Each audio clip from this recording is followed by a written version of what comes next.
મેઘરાજા દેવભૂમિ દ્વારકા અને પોરબંદર તથા જૂનાગઢને ધંડોળી રહ્યા છે, ત્યારે ઓઝત નદીના રૌદ્ર સ્વરૂપનો વિડીયો સામે આવ્યો। છેલ્લા 2 દિવસથી મેઘરાજા દેવભૂમિ દ્વારકા, પોરબંદર અને જૂનાગઢને ધમરોળી રહ્યા છે।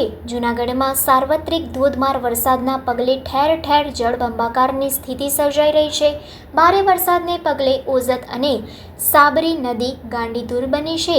એવામાં વર્ષો બાદ ઓઝત નદીના રૌદ્ર સ્વરૂપનો વિડીયો સામે આવ્યો છે।